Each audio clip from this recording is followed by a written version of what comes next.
Jour numéro 1, lundi 6 mai 2019. C'est le départ pour une aventure dont le but c'est de faire Paris-Dakar. Donc principalement en autostop, mais surtout sans avion. C'est parti! Je suis arrivé à 3 et à l'hôpital je me suis fait vacciner contre la fièvre jaune. Du coup maintenant j'ai mon carnet de vaccination. Et voilà, soir du premier jour, je suis à Paris, capitale de la France. Pour passer la première nuit, j'ai pris le RER et je suis un peu sorti de Paris. Et je voulais pas y passer, mais je suis à Chartres. Mais du coup ça me fait un bon détour pour descendre sur Bordeaux. On m'a déposé à côté de Tours sur une aire d'autoroute, mais il n'y a personne. Du coup j'attends. Hier, après une journée où j'ai quand même pas mal attendu pour pas avancer beaucoup, je suis arrivé à Lourdes. Mais pendant la nuit, on m'a dit de bouger, du coup j'ai dû venir ici à la gare pour trouver un abri parce qu'il pleut. Hier j'ai pas parlé à la caméra parce que j'ai retrouvé mon cousin dans les Pyrénées. Ils étaient en voyage et du coup on s'est un peu croisés sur la route. Donc c'était une journée repos, retrouvailles, c'était fort sympathique. Et là il n'y a aucune voiture sur le parking et du coup j'attends. Par contre ce qui m'embête c'est qu'il y a bientôt la pluie qui arrive. Donc finalement je me réfugie dans les toilettes de la station et j'y passe la nuit. Ça y est, je suis enfin en Espagne à Bilbao. Du coup, les gens ici parlent espagnol. Je viens de passer ma 5e nuit dehors à Burgos. Je commence à me sentir un petit peu sale et fatigué. J'ai bien envie d'une bonne grosse nuit.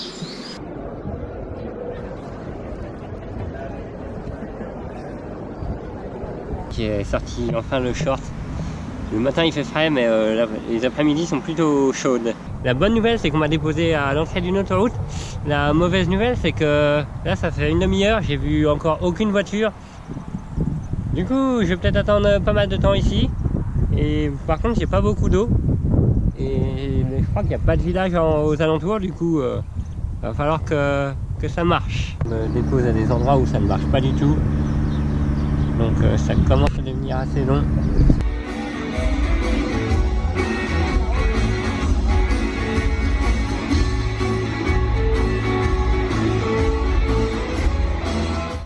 C'est ici que j'ai passé la nuit, sur les trottoirs dans la rue. Hier, avec la dernière voiture, de fil en aiguille, je me suis retrouvé dans un festival, un gros festival de musique dans la ville de Cáceres. Du coup, je me suis pas couché très tôt. Je me suis pas lavé depuis une semaine à peu près, et là j'ai une grosse et belle Mercedes qui s'arrête avec un mec assez classe dedans. Et puis mon nez il bouchait, du coup je sens pas si je sens mauvais. On m'a encore déposé à un endroit où il n'y a personne et j'ai plus la motivation pour marcher, du coup j'attends et j'ai fait une pancarte aidez-moi, mais bon s'il n'y a personne qui passe ça sert à rien non plus.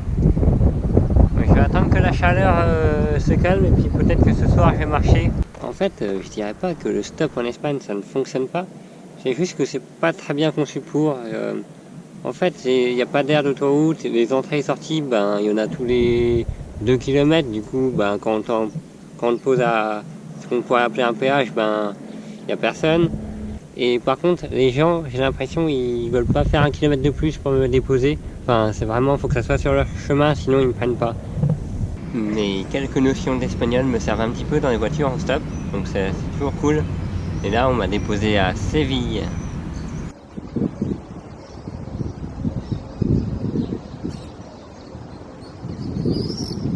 Mon ami il me rejoint dans 2 jours et j'ai encore à peu près 300 km. Du coup je commence à être un petit peu juste au niveau timing. Je suis arrivé à Algeciras. C'était marrant parce que du coup la route j'avais déjà prise en vélo il y a 4 ans, mais je reconnaissais quand même des endroits. Algeciras, donc c'est là où il y a le port qui va m'amener au Maroc. Voilà Gibraltar et son fameux rocher juste à côté d'Algeciras. J'ai passé vraiment une drôle de nuit. J'ai été accueilli par un SDF, du coup c'était dans un baraquement fait de palettes et de sacs plastiques, assez étrange.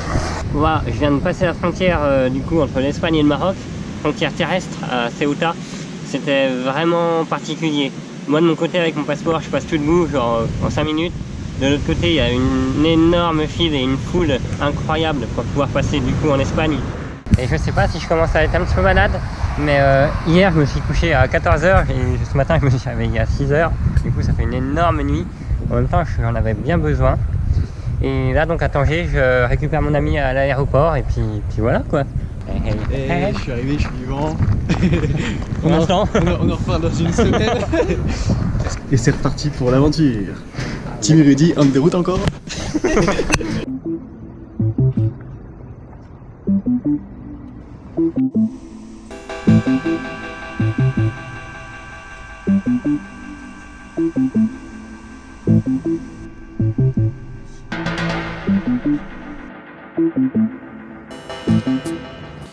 Du coup à Tanger on est resté l'après-midi et on s'est promené doucement, on a surtout discuté.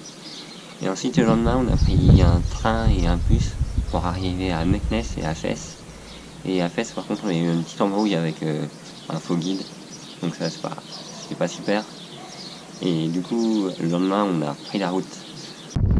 Alors Rudy, comment ça se passe un premier stop, enfin demain même? Ils étaient plutôt sympas. J'étais refait, ouais. Dans une R19. Les gens, la voiture elle arrive, on dit wow, une Renault 19, vas-y on prend. Hein. Et puis il s'est arrivé celui qui nous a pris. Et la deuxième. Ouais, ça allait encore plus vite, j'ai l'impression. Ouais, c'était beaucoup plus vite. Mais par contre, on a un peu moins parlé, mais les paysages c'était vraiment chouette quand même. Ouais. En plus, j'étais assis sur le trottoir, il pousse son conduction, le mec il s'arrête. C'est bien, c'est bien. Et il était beaucoup plus loin qu'on espérait, donc nickel. Ouais.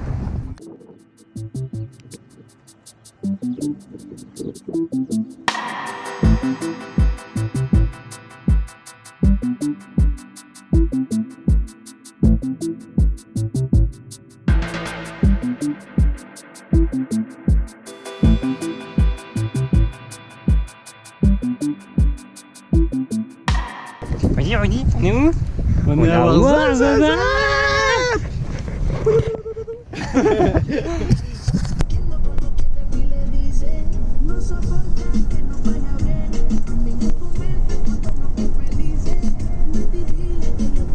Hold one, smoke one, and we were just having fun.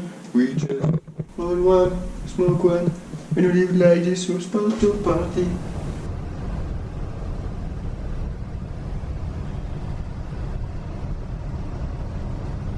On est où, Tim? On est à Agadir. Donc sur Agadir, c'était une journée de repos dans l'hôtel avec la piscine. Et quant à moi, je suis passé chez le coiffeur, mais c'est vraiment pas une réussite. Tant pis, il va falloir que je fasse avec maintenant parce qu'on ne peut pas trop rectifier. Du coup, mon ami Rudy, il est reparti cette nuit en France par avion. Et moi, je vais continuer ma route direction le sud.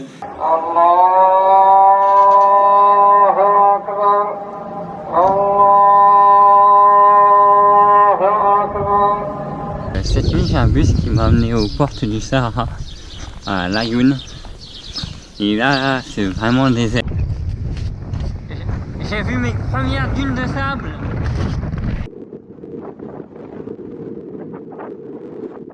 Ok, du coup, hier, j'ai fait plus de 550 km à travers le désert avec une voiture. Bon, d'accord, elle m'a demandé 10 €, mais je pense que ça en valait la peine. C'était vraiment désertique, mais il n'y avait pas de sable. Et du coup, le soir, je suis arrivé à Dakhla. C'est la dernière grosse ville en descendant le Maroc. Maintenant, je sais pas trop ce que je vais trouver. Je suis à la frontière entre le Maroc et la Mauritanie. J'y suis arrivé notamment grâce à un taxi brousse. Il a eu raison de moi. J'avais trop d'incertitudes concernant la route, concernant la circulation. Du coup, j'ai préféré payer le taxi brousse. La frontière étant fermée de nuit, je me suis trouvé une maison en construction pour passer la nuit. Les frontières terrestres, c'est souvent une file interminable de poids lourds et de nombreux déchets sur le côté. Ici, on n'échappe pas à la règle. Vous voulez savoir à quoi ressemble un No Man's Land? Ben voilà, celui entre le Maroc et la Mauritanie. Une route et du sable à droite et à gauche, et on dit qu'il y a des mines à droite et à gauche, donc on va rester sur la route. Ça annonce sa couleur, la route se termine ici, et au loin on voit le poste de frontière de la Mauritanie.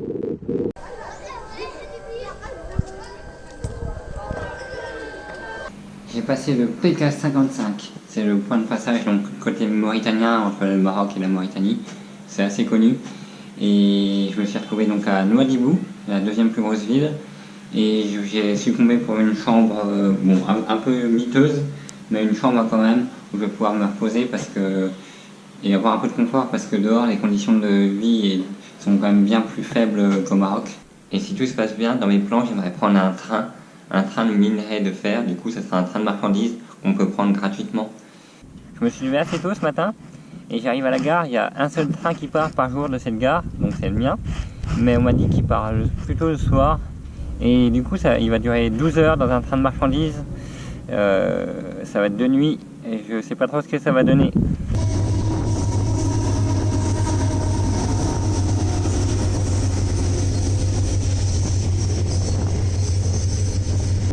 Je m'apprête à monter dans les wagons. Ça y est, je suis embarqué dans un wagon vide, mais un wagon quand même. La vue était vraiment belle, mais le confort vraiment très bas dans ce train. Les secousses, le bruit, le vent infernal. Et du coup, j'ai terminé la nuit ici par terre. Et là, je vais essayer de faire du stop, plein milieu du désert. J'ai essayé de faire un petit peu de stop, mais il faisait vraiment trop chaud. Je transpirais à grosses gouttes sans rien faire. Du coup, j'ai succombé à un taxi brousse. On était une vingtaine là-dedans, on est un peu entassés. Heureusement, il y avait la clim. Et ce soir, du coup, je suis arrivé à Nouakchott, capitale de la Mauritanie. J'ai pris une chambre. En fait, c'est juste des matelas par terre, mais ça va me faire du bien. Leurs viennoiseries n'ont vraiment rien à envier à ceux françaises. Elles sont vraiment goûteuses. C'est au niveau de mes intestins, c'est vraiment pas la grande forme depuis plus d'une semaine. J'ai un transit très rapide. Du coup, quand je dois bouger, je mange pas. Et quand j'ai des nuits avec un toilette, je mange un petit peu. Et surtout que je mangerais bien dans les petits restaurants, mais tout est fermé à cause du ramadan. Et le soir, je trouve rien d'ouvert, du coup... Wow, je me suis fait dilapider à la frontière sénégalaise par des faux policiers qui me demandaient je sais pas quoi, des papiers. Du coup, à chaque fois, ils me prenaient de l'argent et j'en ai rencontré plusieurs, du coup, j'ai perdu quand même pas mal d'argent.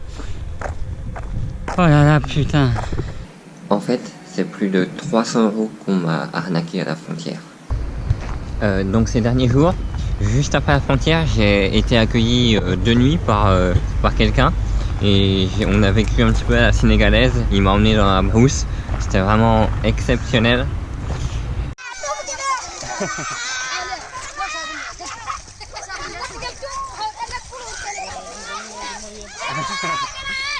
Hier soir, je suis arrivé à Dakar et j'ai passé la nuit ici vers les voies ferrées.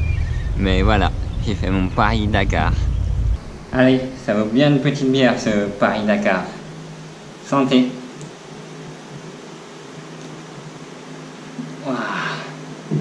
J'ai passé la journée à réfléchir sur le programme pour la suite du voyage. Et je suis toujours au même point, je sais pas du tout si je rentre en avion, si je fais du bateau stop, si j'essaie de payer un cargo pour qu'il me ramène en Europe. Mais je sais pas. Dans la douche, j'ai fait ma deuxième lessive, ça va pas faire de mal. Et là, du coup, ça fait 2 jours que je me repose sur mon lit dans une auberge à Dakar.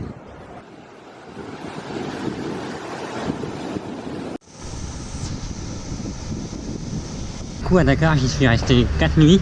Je me suis beaucoup reposé, mais j'ai aussi pas mal marché dans la ville, comme ça, déambulé. Donc c'était assez intéressant. Et puis finalement, j'ai pris la décision de prendre un vol, mais celui-ci part de Gambie. Du coup, je suis venu en Gambie. Et cette nuit, j'ai été accueilli dans une famille avec un autre voyageur, donc c'était drôlement sympa. C'est la danse de la petite puce. Elle saute partout. Planche-moi. Et du coup, là, je suis bientôt à l'aéroport.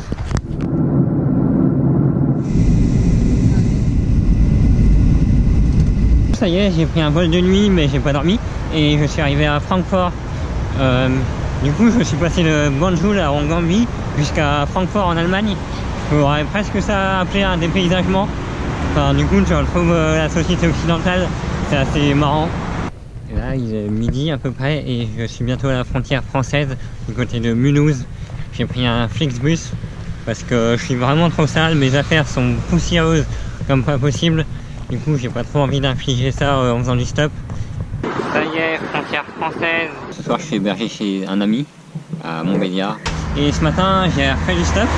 Et du coup, je suis arrivé à Dijon. Et j'étais à peu près à 1 heure de route de chez moi. Et là, il y a une voiture qui s'arrête et me fait hey, t'es pas un petit salmagnon, toi? Ah, si. Du coup, bah voilà, je suis enfin rentré après un mois de voyage.